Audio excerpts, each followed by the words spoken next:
Olá, está no ar mais um Câmara Aberta aqui pela TV Câmara de Itajaí, canal 9 da Blue TV e também pelo canal da Câmara de Vereadores no YouTube. E nós estamos começando um período que tradicionalmente é de muita chuva aqui na região, que é a primavera, final do inverno e início da primavera. E para falar sobre isso, uma situação que geralmente dá alagamento, enchente, infelizmente, enxurradas, deslizamentos, está conosco aqui o Everley Pereira, que é o coordenador da Defesa Civil. Mais uma vez, seja muito bem-vindo, Everley. Muito obrigado, é um prazer poder conversar aí com a população através do programa da Câmara. E levar algumas informações sobre a nossa Defesa Civil. Você é nosso parceiro aqui, você praticamente é de casa, está sempre aqui, verdade. Né?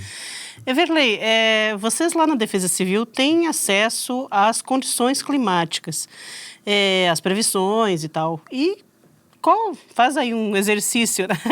Qual é a previsão para esse ano? Assim, como é que a gente vai enfrentar essa primavera? Ela vai ser de chuva intensa ou não? Bom, em primeiro lugar, assim, a Defesa Civil é um órgão de acompanhamento das condições climáticas, né? Nós não possuímos, dentro do corpo técnico da Defesa Civil, a função de meteorologista, né? Nós temos hoje, no estado de Santa Catarina, o EPAGRE-CIRAM, que é o órgão responsável para fazer essa previsão do tempo para todo o estado de Santa Catarina, até porque não se faz previsão de tempo para áreas pequenas, né? Geralmente previsão do tempo é uma coisa muito mais ampla, que precisa de uma análise de um conjunto de informações de maneira bastante ampla, né?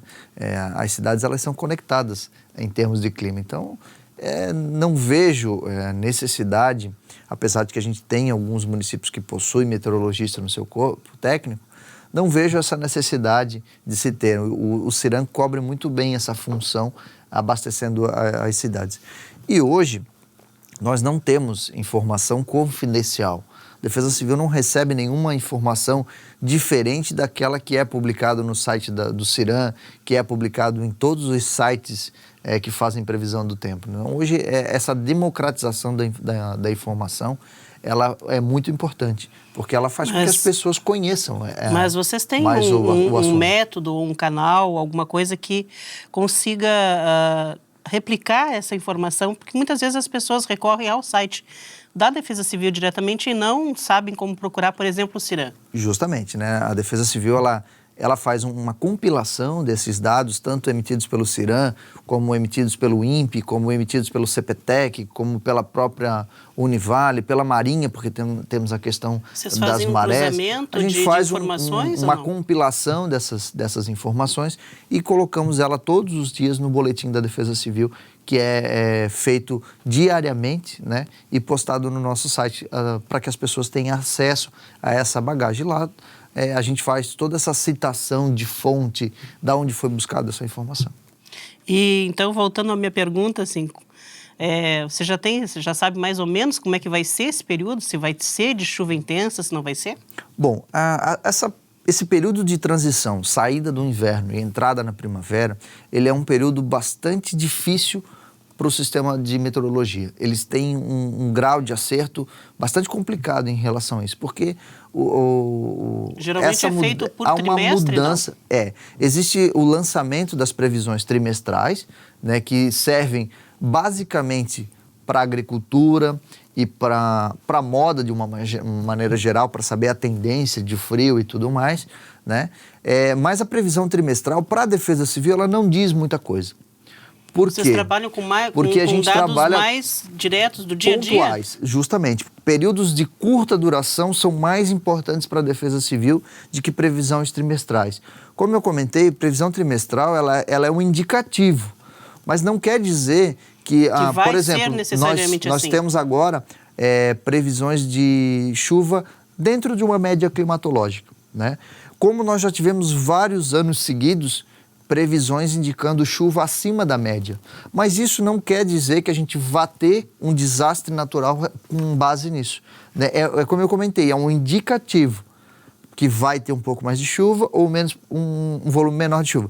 Porque, por exemplo, mesmo tendo um volume abaixo da média climatológica ou dentro da média climatológica, se eu tenho um período de chuva intensa 2 ou 3 dias, eu posso ter transtornos à cidade. Sim. E pode não extrapolar a média climatológica, que é de 150 a 180 milímetros. Ou seja, num final de semana pode chover eu posso chover muito, mas mesmo assim, ao longo do mês, não sair daquela média projetada. Justamente, né? A chuva, para a Defesa Civil, ela é muito relacionada a tempo de duração versus quantidade. Se eu tenho um volume de chuva razoável em um curto espaço de tempo, provavelmente eu vou ter problemas, né?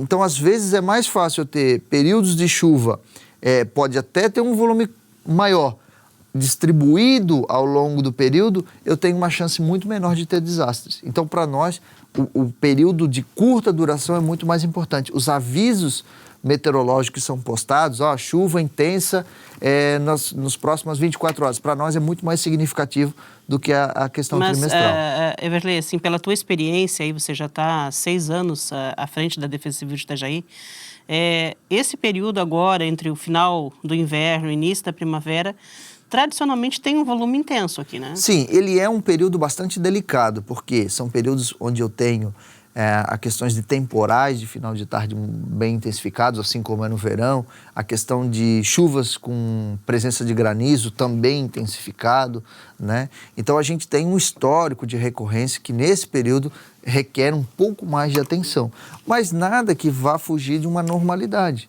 né? A gente já vem, a enchente agora no próximo dia 7 de setembro completa 5 anos, né? A enchente de 2011. Mas não quer dizer que a próxima enchente está perto. Só que a gente já teve, nesses intervalos, várias situações que foram necessárias colocar a cidade em alerta, né? Por conta de 2013 2014, 2015. Então, nós tivemos aí uma sequência de problemas. Não chegou a se configurar numa enchente, justamente, mas tivemos problemas, tivemos em alguns 2013, casos, né? Abertura de abrigo e tudo mais, foram necessários. Mas isso essa é a importância de estar realmente preparado, né? Ter essa estrutura de pronta resposta. Em relação agora, mudando um pouquinho de assunto, mas nem tanto, a questão dos sistemas de monitoramento que vocês, pioneiramente, vocês implantaram aqui na cidade. Todos os pontos planejados já foram incluídos nesse monitoramento? O sistema já está operando na sua totalidade?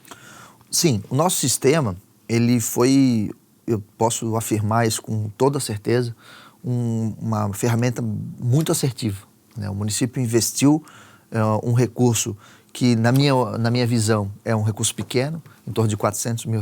Frente ao benefício, né? Frente ao benefício que ele traz para a nossa população. E com base disso, a gente já conseguiu avançar muito, disponibilizando esse dado em tempo real para as pessoas acompanhar, tanto do celular quanto da internet, né? A gente possibilitou criar ferramentas de envio de SMS para casa de pessoas que não têm computador, que são que não têm acesso a essa informação e que são diretamente afetados nos primeiros momentos de um alagamento. Então, os benefícios são imensos. Hoje são quantos pontos, Everley? Nós temos já instalados, operando 8 pontos, mas nós temos um outro projeto de instalação de mais 5 pontos para aumentar a nossa cobertura, né? Infelizmente, esse ano, por questões econômicas, a gente não conseguiu fazer esse investimento, mas esses locais já estão mapeados, já foram direcionados e já temos o benefício que eles vão gerar ao município, né? Esperamos que nos próximos anos a gente consiga Hoje os principais pontos onde estão instalados esses equipamentos tem no Itajaí Mirim e também no Itajaiaçu, ou não, ou só no Mirim? Não, nós temos 2 pontos no Rio Itajaiaçu, nós temos 2 pontos no Rio Itajaí Mirim, curso antigo, nós temos 2 pontos no Rio Itajaiaçu, canal retificado, no Rio Itajaí Mirim, canal retificado. Nós temos 1 ponto no Ribeirão Caianduba, 1 ponto no Ribeirão da Murta. Nós temos um projeto para ampliar instalação de mais 1 ponto lá no Limoeiro, que seria a entrada de toda essa água dentro do nosso município, né? Para fazer esse confrontamento das informações vindas de Brusque. Nós temos um outro ponto mapeado, que seria uma instalação de mais um ponto no Itajaiaçu, para contemplar a proteção às pessoas que moram na região do Santa Regina, do Portal, teria um ponto de maior influência para eles. Com certeza, tudo isso tem trazido um benefício enorme, né? Tanto para vocês conseguirem se planejar o trabalho, como também para dar resposta para as pessoas. Sim, é porque daí tu começa a trabalhar com informações colhidas de maneira em curtos espaços de tempo. Te possibilita a tomada de decisão mais assertiva e um tempo maior para a população também se preparar para as coisas, né? Então, por isso a importância desse futuro investimento. Everley, bastante assunto ainda, mas a gente precisa fazer um intervalo rapidinho. A gente volta já já.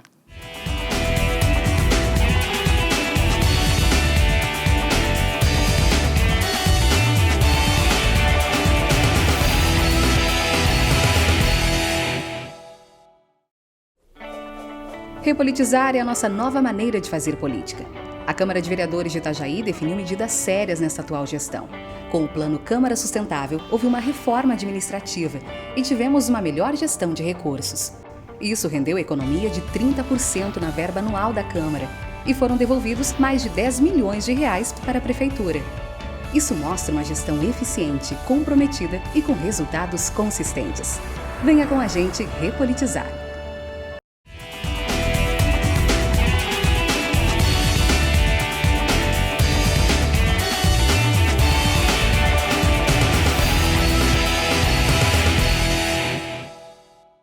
Olá, estamos de volta com o Câmara Aberta e hoje recebendo o coordenador da Defesa Civil de Itajaí, o Everley Pereira. Everley, a gente vai retomar daqui um pouquinho o assunto dos monitoramentos, daquelas coisas que vocês fazem no dia a dia.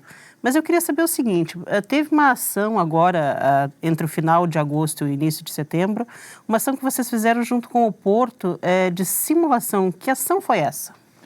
Bom, toda empresa que tem dentro da sua atividade a manipulação ou armazenamento de produtos que possam gerar transtorno à população e risco até aos seus funcionários, eles obrigatoriamente têm que fazer treinamentos e exercícios simulados. O que a Defesa Civil fez agora O Porto sempre faz isso. O Porto também possui esse planejamento e esse cronograma de atividades. Então, o que a Defesa Civil fez agora, em parceria com o Porto e a PM Terminals, foi colocar um cenário maior que extrapolasse a capacidade de atendimento do Porto e que isso saísse para fora dos muros do Porto. E aí, criando um cenário de atuação de outros órgãos, como Defesa Civil, Corpo de Bombeiro, Codetran e muitos outros que teriam que atuar nesse cenário. Pessoal da saúde também, né? Esse simulado que foi feito, ele como eu comentei, obrigatório para as empresas, não só para o Porto, mas para toda empresa que faz essa atividade. E o que a gente tem feito é nos aproximarmos dessas empresas para que a gente consiga aperfeiçoar esse atendimento. Dá um exemplo para a gente, assim, de alguma ação que tivesse envolvido a Defesa Civil, por exemplo, que vocês tivessem mobilizado junto. Alguma coisa como se fosse, sei lá, um incêndio? Qual foi o tipo de simulação feita? Bom, a Defesa Civil, ali no Porto especificamente, a gente simulou o vazamento de um produto químico, né, que em contato com a água, e aí no nosso escopo de simulado estava chovendo e para nossa felicidade no dia realmente estava chovendo, né, então tornou muito mais real o cenário. Esse produto em contato com a água, ele formaria gases tóxicos que poderiam, inclusive, levar pessoas à morte, né? Então, esse foi o cenário que se desenhou lá. A Defesa Civil já fez outros simulados envolvendo a população diretamente. Em 2013, nós fizemos 2 simulados de evacuação de encosta com risco de deslizamento. Um no Limoeiro, né, onde nós fizemos em parceria com a Defesa Civil de Brusque. Lá, então, foi um simulado muito interessante, que nós tivemos um grande apoio dos agentes comunitários de saúde do bairro Limoeiro, que nos ajudaram ao convencimento da população para que eles participassem do exercício simulado. E também em 2013, num trabalho supervisionado pela Defesa Civil Nacional e pela Defesa Civil Estadual, nós fizemos no Nossa Senhora das Graças, onde nós evacuamos o pessoal da comunidade da Vila da Paz, com a ajuda do Jeep Clube, do Corpo de Bombeiro, da própria coletivo, né? Então essas pessoas foram tiradas de lá de cima com um Jeep, levados para o Parque Dom Bosco. Lá foram recepcionados por toda uma equipe de acolhimento da Secretaria de Desenvolvimento Social, além de outros grupos na época que nos ajudaram. Então, são alguns exercícios que a gente já realizou. E nesse exercício específico agora, de 2016, com o Porto, nessa simulação de vazamento de um produto tóxico, deu para detectar algum possível problema que possa ser sanado agora para que, se ocorrer um sinistro desse, a cidade possa estar preparada? Sem dúvida. Todo simulado gera pontos de melhoria, né? A gente costuma dizer que o momento de errar é no simulado. Então, foram detectadas várias falhas nos procedimentos, na integração, trabalhar com multiagência, né? Ou seja, vários grupos, Bombeiro, Defesa Civil, Marinha, Fátima, a PM Terminals, o próprio Porto. É muito difícil, a comunicação precisa funcionar de maneira muito adequada. E nesses treinamentos a gente pode possibilitar verificar os erros e os procedimentos necessários para corrigir esses erros, né? Então, foi extremamente positivo esse primeiro grande simulado que o Porto encarou junto com a Defesa Civil. Uhum. E você falava agora há pouco que vocês já fizeram com outras empresas e tal. Existe um cronograma, alguma coisa em que a Defesa Civil tenha para auxílio a essas empresas que possuem risco, ou elas têm que procurar a Defesa Civil? Como é que funciona isso? Na verdade, a obrigatoriedade é da empresa, né?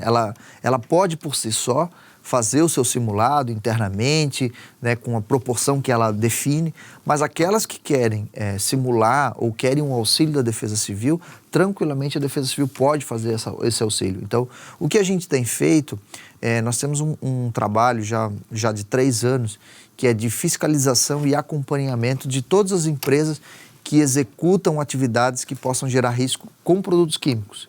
Então, tanto empresas que trabalham com amônia, por exemplo, como gás refrigerante, como galpões que fazem armazenamento de produtos químicos, a Defesa Civil tem vistoriado constantemente esses locais para saber se todos os equipamentos de segurança estão expostos, né, estão presentes naquela unidade, e tem cobrado a apresentação de atas. Diesel. Não só esses produtos, né? Nós temos, pela nossa característica econômica do Porto, são importados diversos produtos, ácidos, bases, sais, que podem gerar, né? Nós temos, então, diversos produtos que podem gerar riscos à população em um caso de acidente.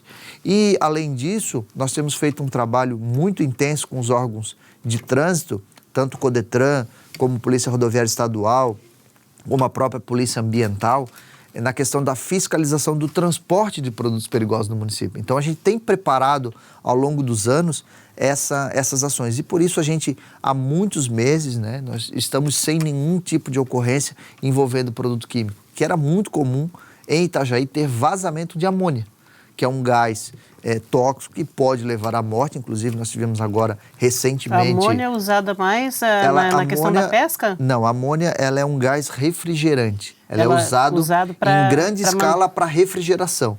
Então, tanto pode ser na indústria da pesca, né, para câmaras frias, como frigoríficos e tudo mais, né? E toda essa exportação de frango congelado que sai aqui por Itajaí também? Isso. Grandes câmaras frias utilizam amônia. Ela é um gás extremamente eficiente para aquilo que ela se propõe.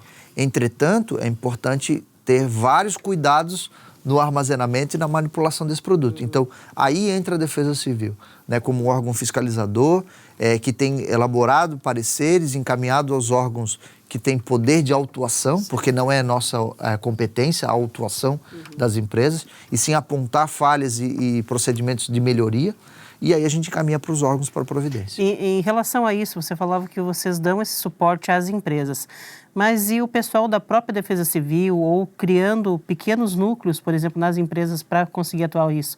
Existe um sistema de treinamento, capacitações? A Defesa Civil está inserida também nisso? Não, o nosso papel, as capacitações que os agentes receberam ao longo de 2013, 2014, 2015, foi para afinar, para que pudessem ter aptidão a fiscalizar as empresas, ao que observar, o que gera risco a uma empresa, que tipo de procedimento de segurança deve ser adotado, que se não adotado, que risco ele traz. Então, essa foi a capacitação. Quer dizer, o funcionário da Defesa Civil que vai até aquela empresa, ele precisa saber o que ele fiscalizar. Justamente, né? Então, para isso, se capacita. Se fez a capacitação. A operação é a obrigação da empresa manter os seus funcionários capacitados. E isso é um dos itens que nós temos cobrado, que apresentem os certificados de capacitação dos operadores, por exemplo, que trabalham em sala de máquina, que é o local onde é o ponto mais sensível, né, que pode dar um problema dentro de uma indústria.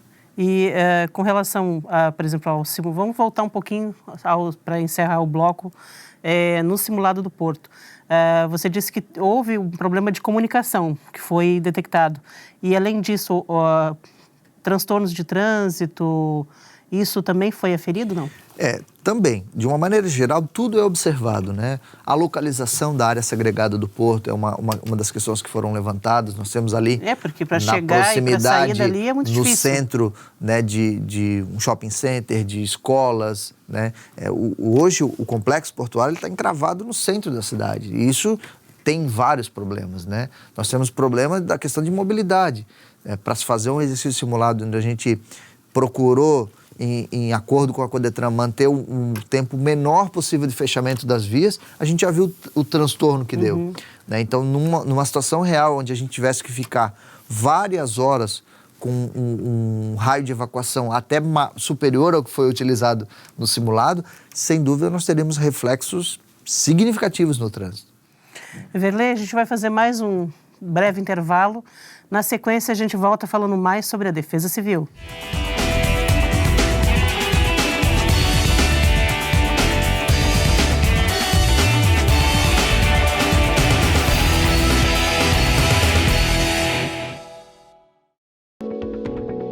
A ouvidoria é sua voz na Câmara de Vereadores de Itajaí.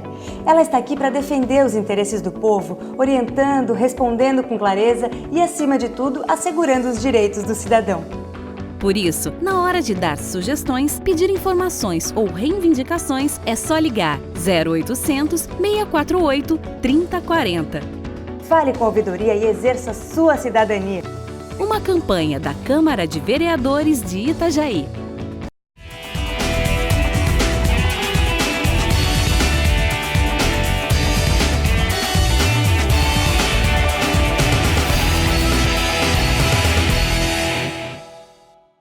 Olá, voltamos aqui com o último bloco desse Câmara Aberta, que hoje entrevista Everley Pereira, o coordenador da Defesa Civil de Itajaí. Everley, vamos falar assim agora com relação ao trabalho normal de você, se é que isso existe, né?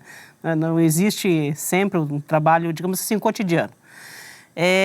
Que tipos de chamados ou de trabalho vocês fazem no dia a dia? Como é que é essa rotina no de dia vocês? de sol, né? No dia de sol. É o que todo mundo pergunta, o que a Defesa Civil faz no dia de sol. Porque tem gente que acha que não faz nada, mas pelo contrário, né? Todo mundo trabalha. Bom, na verdade, assim, nossas atividades elas são divididas em duas etapas. Tem alguns projetos que a gente toca e um exemplo, por exemplo, desses projetos é a fiscalização dos galpões. Então, isso é um projeto, é uma demanda nossa, interna, ninguém solicita, mas a gente tem um cronograma de visita de todas essas áreas. Então, esse é um primeiro projeto.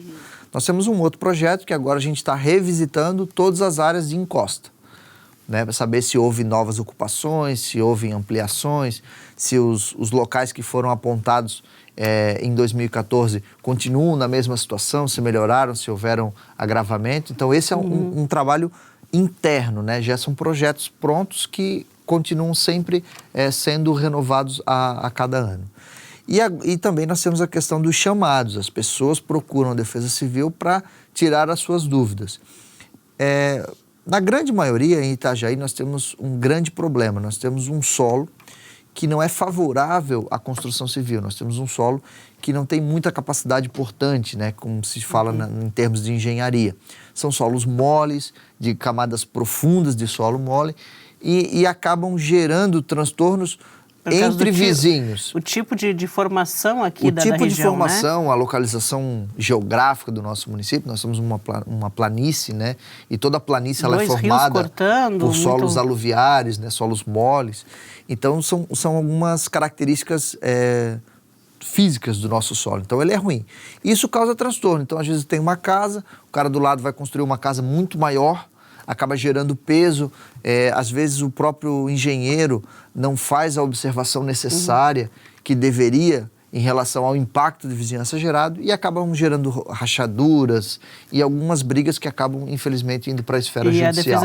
As pessoas consultam a Defesa Civil para saber se isso o risco, geralmente o risco, né? Se a casa dela está em risco, se há risco de desabamento daquela residência. Então, essa é uma demanda muito latente do nosso município, né? Uma outra coisa que a gente já avançou ao longo dos anos é na questão do trabalho preventivo. A Defesa Civil deixou de ser um órgão reativo já há muitos anos. E a gente evoluiu graças ao entendimento da Secretaria de Urbanismo, graças ao entendimento da Fundação do Meio Ambiente, a FAMAI, que hoje pedem em todo o projeto de licenciamento, seja de loteamentos ou de edificações verticalizadas, uma avaliação de vocês. Uma avaliação prévia da Defesa Civil, que é o que a gente chama de análise prévia, né? Então, isso é importante, porque a gente está construindo um futuro de maneira adequada. Então, e muitas vezes a gente faz várias recomendações para que esse novo empreendimento não gere risco. Né? Para você ter uma ideia, quando eu falo que a Defesa Civil está fortemente trabalhando na questão do produto químico, eu volto a frisar esse assunto porque entendo que é a terceira grande ameaça que o nosso município tem, né? A primeira seria a inundação pela questão geográfica, a segunda a questão do deslizamento, em porque função do pode tipo de solo. vitimar uma grande quantidade de pessoas em pouco tempo. E o produto químico, então, seria a nossa terceira grande ameaça, né? Então, por isso que a Defesa Civil tem um olhar muito voltado para isso. Hoje, no município, não se abre nenhuma empresa que vai exercer atividade que envolva produto químico sem passar previamente pela Defesa Civil. Isso é muito então, bom. A gente já deixou Muito de bom. fazer ações reativas e passa a fazer várias ações preventivas, né? Isso eu destaco de mais importante na evolução da Defesa Civil nos últimos anos. É importante falar isso, Everley, porque às vezes as pessoas só veem a Defesa Civil no momento que acontece o desastre. Mas não veem, por exemplo, que para não existir o desastre, a Defesa Civil também está atuando. Ela tem que trabalhar mais forte do que na própria atuação do desastre, porque daí já aconteceu, ela vai ter que criar mecanismos de mitigar o impacto, mas o impacto já vai acontecer, né? E na medida preventiva a gente busca que esse impacto não ocorra. Infelizmente, nem sempre é possível, né? Por mais que se busque medidas estruturais para a contenção de cheias, o nosso município fatalmente será atingido nos próximos anos e nas próximas décadas por processo de inundação, porque faz parte da formação geológica do Vale do Itajaí, né? Sofrer com essas enchentes. E tu falaste agora há pouco, até adiantaste um pouquinho o ponto que a gente queria colocar, que é o controle para evitar deslizamentos ou o controle dos monitoramento dos morros e principalmente a ocupação irregular. Há alguns anos, não sei se tu te recorda, nós acompanhamos inclusive uma vistoria de vocês na Vila da Paz, onde várias casas foram interditadas porque não apresentavam as menores condições de permanecer em pé, então estava tendo muito risco para as pessoas. E esse problema lá, específico da Vila da Paz, foi resolvido ou tem mais gente ainda construindo por lá? Assim, a questão habitacional, ela é um problema crônico no Brasil. Não é uma particularidade do nosso município, né? Infelizmente, a população, por questões econômicas, elas acabam não tendo acesso a locais adequados de moradia. E muitas vezes, essas pessoas migram de um aluguel por questões financeiras, exclusivamente financeiras, e vão ocupar áreas que não são adequadas à habitação. Então, esse eu diria que é o trabalho mais difícil de se realizar, porque tu está intervindo num direito muito fundamental das pessoas, que é a moradia, né? É aquele barraco humilde que às vezes ela entende como lar. E aí chega alguém lá dizendo para ela, a senhora não pode morar aqui, a senhora vai ter que sair, a senhora isso. Então é um trabalho muito difícil, que gera muito conflito. Só que muitas vezes é porque as pessoas elas acabam sendo imediatistas, elas não conseguem enxergar que a Defesa Civil está fazendo um trabalho para garantir que ela continue viva, né? E muitas vezes, no momento, ela coloca em xeque se ela prefere correr o risco de morrer ou se ela prefere sair daquele local. Então, eu diria que isso é um trabalho que precisa avançar, né? Nossas políticas públicas, elas têm que, principalmente na questão de habitação, elas têm que evoluir de maneira mais rápida. Isso mais... aqui em Itajaí é muito evidente ali no bairro Nossa Senhora da Paz, Nossa Senhora das Graças, e a Vila da Paz que fica meio que atrás, né, mais acima.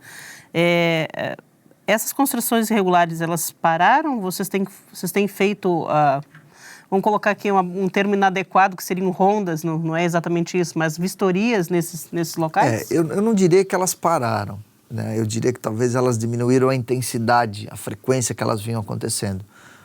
O bairro Nossa Senhora das Graças, ele é a ocupação mais antiga que nós temos no município.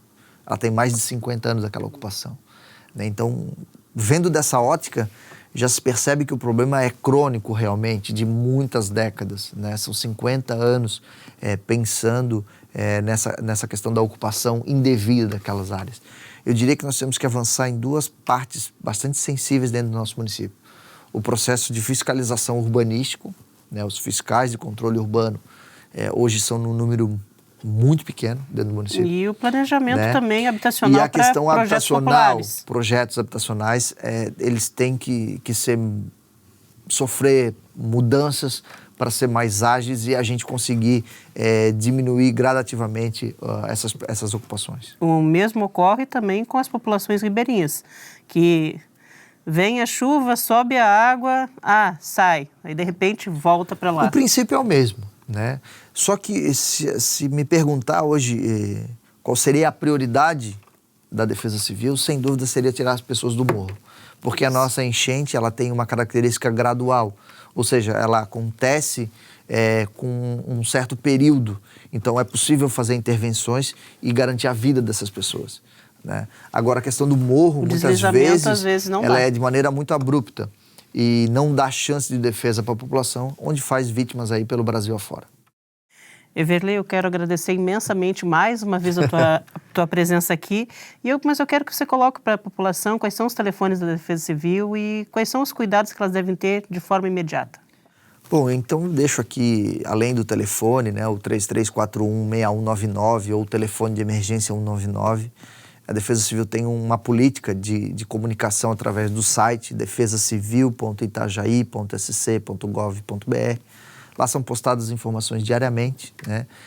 A Defesa Civil trabalha 24 horas, 7 dias por semana. As pessoas podem ligar, tirar suas dúvidas, né? E pedir para as pessoas que encarem o trabalho da Defesa Civil como um trabalho preventivo, né? Um trabalho que busca sempre o bem comum. A manutenção da vida, né? E da qualidade de vida. A proteção dessas pessoas, né? Eu acho que esse é o grande papel da Defesa Civil, levar proteção às pessoas. Mas muitas vezes o remédio que tem que se pregar é amargo, né? Que é a retirada, que é a proibição, que é a restrição de empreendimentos ou de construções em locais que a gente entende indevidos. Everley, mais uma vez, muito obrigada e esteja sempre com a nossa TV à disposição da Defesa Civil para dar todos os informes necessários. Eu agradeço aí o espaço de sempre, né? E esse papo para mim é bastante agradável. Muito obrigado. E por hoje nós ficamos por aqui. O Câmara Aberta retornará em breve com outras informações importantes e outros assuntos de interesse da coletividade. Até lá!